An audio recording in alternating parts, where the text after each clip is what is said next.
taking my mom to a doctor's appointment. It was a very important appointment, and my prayers were answered and prescriptions are refilled. So I was worried about that, but I still have to look for a new doctor for my mom. But it's just hard these days where a lot of doctors are not taking new patients. It's just the way it is. So we'll see. But other than that, mom is hungry, and so we're gonna go get Burger King. A Whopper. And then what's today? Tuesday. Nothing else today. This was the main thing I wanted to take care of, and it's done. So it's back to the usual routine, picking up the kids later on, or at least Katrina. 100%.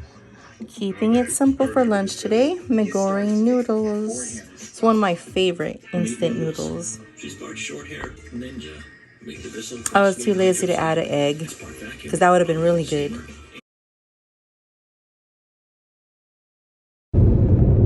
So as I was doom scrolling this morning, on Instagram, one of the posts that came up was, I follow a page that like has inspirational stuff on it, and so one of the posts today that I read was, are you at where you're supposed to be, or are you where you're supposed to be in life? And man, that just made me think about it. Ted and I, we talk about this topic many times, right? About me being at home and not working, not having a double income, right?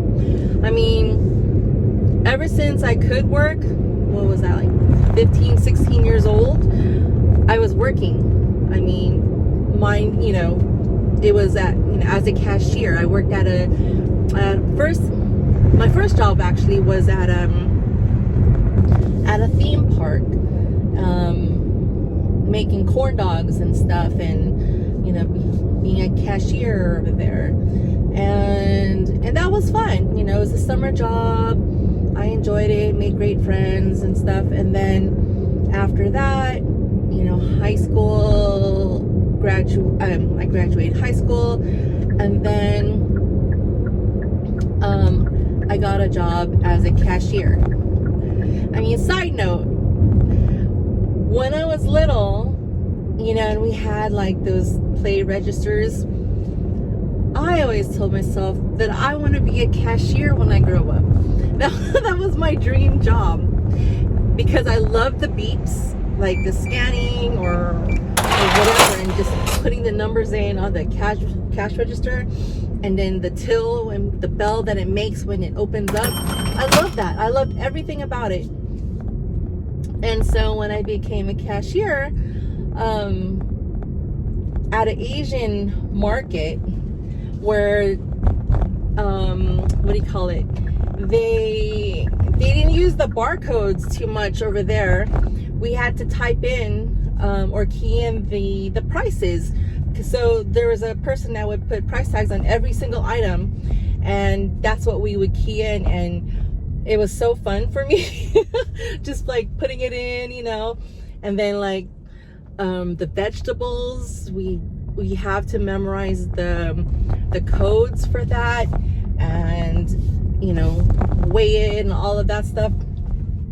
It was all fun. And then I also got another cashier job after that paid a little bit more in an American grocery store. So that's where you scan the stuff, so beep beep beep beep, that will be going on, and I was having so much fun doing that. Like I would have, there was another cashier, his name was Harvey, and he was younger, a little younger than me, and he wanted to compete all the time and to see who can get their lines short, or get rid of their lines.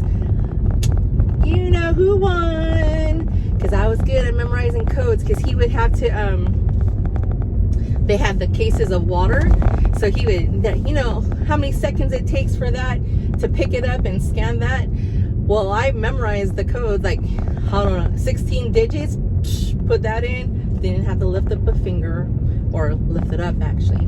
So anyway, so I love being a cashier, as I've been saying, but then things came up, like then I got a job as a dental assistant. I went to school to be a dental assistant, and that was cool, everything. We had a family member that has a dental office, so I was intrigued by everything. And then come to find out afterwards, when you're taking x-rays and drilling, and the dentist is drilling on real people instead of your classmates, yeah, that's a different thing. There's issues with the dentist that I worked for as well, where we didn't get along. Well, it's not to say that we didn't get along. I didn't like the way she ran her office, because it was against what I've learned in school. Mostly being sanitary. So then, let's see, after that, then, what do you call it? My mom's old job, where she retired from, at a phone company over here, they were hiring, and they were doing a mass hiring, and you had to go and line up, take a test, all of that. So I did that with one of our a couple friends and stuff, and we got hired. And so I started commuting to the city, San Francisco. I quit my job as a cashier, because I already quit my job as a dental assistant at that office. And while I was looking for another job, I was a cashier at this other place. This job at the phone company came up, and I got hired, so that's where I was. Then after that, what do you call it? I got let go for I don't know, dumb reasons. And I got a job at, what was I doing? Oh, it's a metal scrapping company over in, is it Bay Point? Not Bay Point. I forgot. Oh my gosh, what is it? Well, anyway, it's near the water. Obviously, because they're scrapping, ships that weren't being in use. And so I was the admin at first, and then the office manager, she had to leave, so then I got the job. And it's like one of those companies where majority, well, at this time actually all of them were men, and then I was one of two women working in this office. So it was kind of cool. They were all very respectful and nice and everything, and it's fun working there. But that company was going down because of the owner. So the old office manager actually got me a job at her previous work, at it was one of those kind of companies like that does carpet and floorings. Oh yeah, it was flooring. But the thing is, it was a job in accounting, and I hate paying bills. And then I have to pay bills for a company. I was not happy. So I think I did, I don't know, almost a year at that place. And then one of my friend's coworker from the phone company, she told me her place was hiring. So I went, took the test, passed, got the job. And so I was there for the rest of my working years. I was at a courthouse, and I worked my way from the bottom for this type of environment, right? Like a file clerk, and then I went all the way up to a courtroom clerk, which is the person that sits next to the judge in the courtroom. And I loved it as well. It was fun. And you got to see different things, different crimes. But I did both criminal and small claims. So then after that, Ted and I, we got married, and we were talking about, like, because I was kind of interested in court reporting, because I would always watch the court reporter in the courtroom, and we were friends, of course. And then she would talk about it, and she was, oh yeah, you would be really good at it, blah blah blah. And so my plan was to resign from the courthouse and go back to school as a court reporting student, and that's what I did. So I did that until like 2014. So I was let's see, I had Matt in 2010, and then Katrina in 2014. And for whatever reason, I was at the tail end, right, of the program as well. And all I had to do was just pass the exit exam. But when I got pregnant, my fingers were just like, they were locking up, like hormones and things like that were going on. And so after I gave birth to Katrina, it was just hard to go back and catch up on the speed, because my fingers were still just like locking up. So we talked about it, and Ted and I, and just decided just be a stay-at-home mom. And throughout that time, that's all I've been doing, is being a stay-at-home mom. And I take my kids to school, pick them up, do whatever, all of that, all the while also taking care of my parents and my in-laws. And and I think the timing was right to resign from my job, because in 2010, the year I was pregnant with Matt, then my dad got diagnosed with bladder cancer. So all these things were going on, plus the fact that I take care of my mom, who's blind. And I don't know, it's just being at home, I'm able to do what I need to do, right? I was able to take my dad to his appointments, to for chemo and all of that, and then my mom's appointments. And then like later on in the years, I was able to help with my in-laws with whatever they need, because I was only 15 minutes away. And then Ted was working full-time, so it was just single income.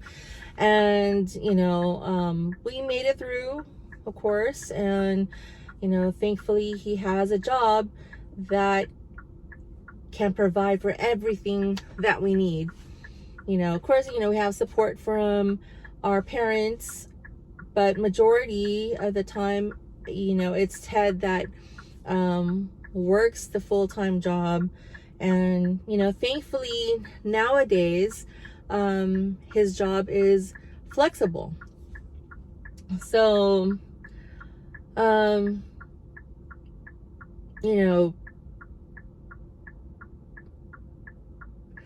these days, you know, with, you know, the health issues that my mom is going through, you know, I'm thankful that, again, that Ted's job is very flexible. So if I need to make appointments and for my mom, where it has to be done in the morning or whatnot, you know, I could just ask Ted, like, oh, can you pick up, you know, Matt or Trina, so I can take my mom to her appointments and stuff. And, you know, it all works out. For anyone that needs, you know, help. You know, but now, you know, I have like this part-time job at the church, which, you know, I'm only there like 3 hours a day for 3 days a week. And, you know, it's like another outlet for me, because, you know, you just need that time away from reality, or, you know, just a little break, you know, just to, you know, think of other things kind of thing. So yeah, so, you know, Ted always confirms that, yeah, you are where you're supposed to be, because without it, if I were to go and, you know, maybe look for another job, a 9-to-5 job or whatever, it wouldn't allow me to take off when I need to be, right? And so, you know, and I think that's like the important thing out of it all is the flexibility of things, and the opportunities I have to, you know, take care of my parents and my in-laws and stuff. So yep. So yeah, to answer that question from that meme, yeah, I think I am where I'm supposed to be in life. You know, it doesn't last forever. It's not long. So you just enjoy it, and just honor the time that you have with your loved ones, you know, your parents. So, yeah. Sorry, that was pretty long. But yeah. Then another perk about being a stay-at-home mom is that, you know, when I was a kid, both my parents worked. So my brother and I, we were latchkey kids. We would just, you know, we go to school and come home, and we fend for ourselves until our parents come home. And, you know, also, they weren't able to go to a lot of, you know, school activities that we had. Now I could do that. I could do that with both of the kids, you know, whatever they have scheduled, whether it be some, you know, school function, a meeting, whatever, I could be there. And, you know, I think those are times that are priceless. You can't take those times back. And my mother-in-law, she even, you know, she knows that when Ted was young as well, she was busy working. And she told me that she would rather have me be at home with the kids. And, you know, at first I was like taken aback, like, well, I want to work. But, you know, after, you know, a moment, I was like, yeah, you know, I love being home, you know, with the kids, to take them to school as much as I can, you know, savor these moments, because, you know, not everyone gets to do it. And, you know, it's a blessing. And, you know, my kids, whenever I joke around, before I had this part-time job, I'm like, oh yeah, mommy's gonna go work. And they're like, what?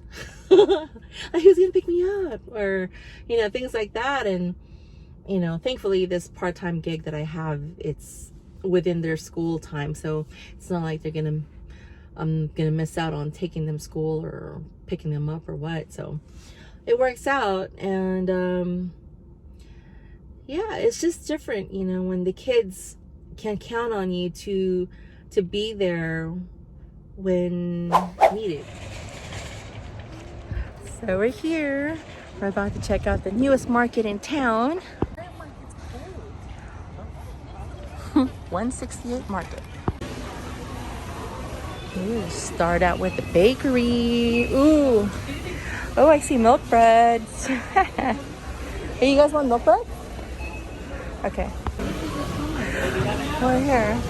They got dim sum. They got the bakery. Me goring girl. Noodle aisle. Selling her to try to Oh, great. We just tried Shibuya the other day. We just tried Shibuya the other day. And we saw our Here's the meat sections. Ooh, the short ribs. A little pricey. 16. Yeah, for a small pack, I would get it at Costco still. these are $15. Oh yeah, I like that. Yeah. This is so exciting. Chicken. Ooh, they got the black duck or black chicken. What's this big thing? Oh, it's a duck. Oh, that's how it looks like, man. Oh look at the eyes. Look at the eyes. The eyes are still there. You looking at me, looking at you. Usually I would never buy Doritos in an Asian market because they're pricey, but they got sweet and tangy barbecue flavor, which I haven't seen in the regular American stores. So we're gonna try it. So this is what she got from the new market. What is it? Ice cream, strawberry? Yeah. Is that Japanese? Yeah, I think. Yeah. Japanese Japanese. kind of ice cream. But why does it have a cup? So it's portable. Like, oh, I'm gonna eat it later. Let me put the cap on. Is this so it's easily like so it won't be messy? It's holding the cone Yeah. for you. Okay. Well, how's the taste? Tastes good? Yeah, it tastes like the ice cream if you put in mochi. Ooh, that's good.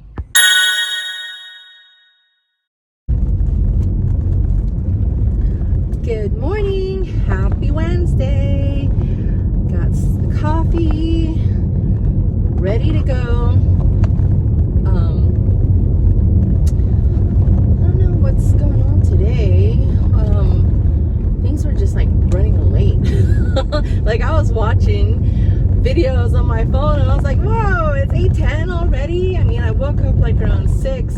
It didn't feel like it was 6, right? I'm still, you know, still that time change is still affecting me.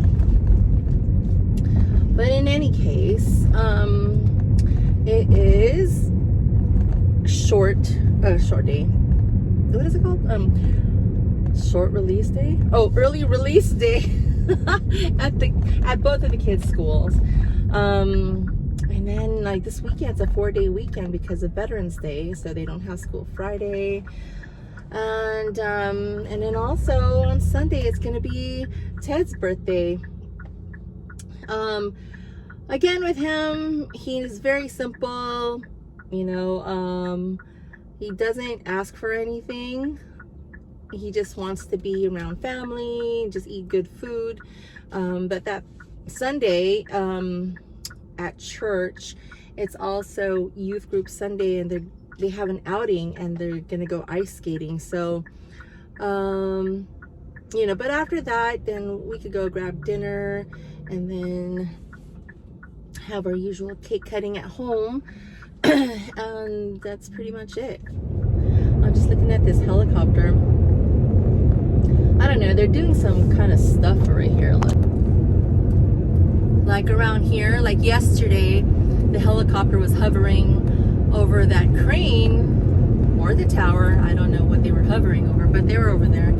So I'm not sure what they're planning to do over here.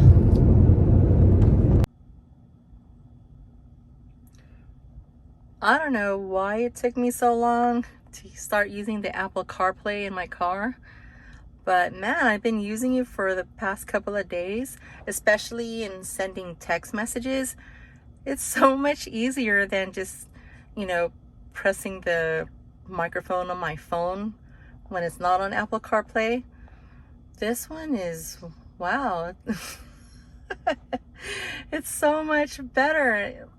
I don't know.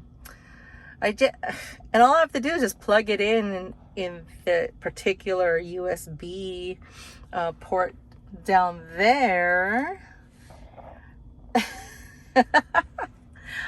I don't know. I just been sleeping on it. But anyway, better late than never. Because actually what, you know, brought my attention to it was I saw a commercial for, I don't know, a car commercial. And one of the perks that they were, you know, advertising was, oh, and it comes with Apple Apple CarPlay. And I was like, yeah, I think my car has that. And sure enough, it does. Here we are at JCPenney's. Gonna shop for this one over here. Shopping. You like shopping? Chomping on a Starburst and a Starbucks. Ooh, the clearance section. This is where we need to be. Whoa. Alrighty, so she went shopping. Not as much as I thought she would, because I thought there would be more stuff, but we'll find another location to go shopping. So I'm going to get it, but then I saw her. First meal of the day. She went to your desk? Like she was like, she opened my desk and was like, Sad hot dog there. so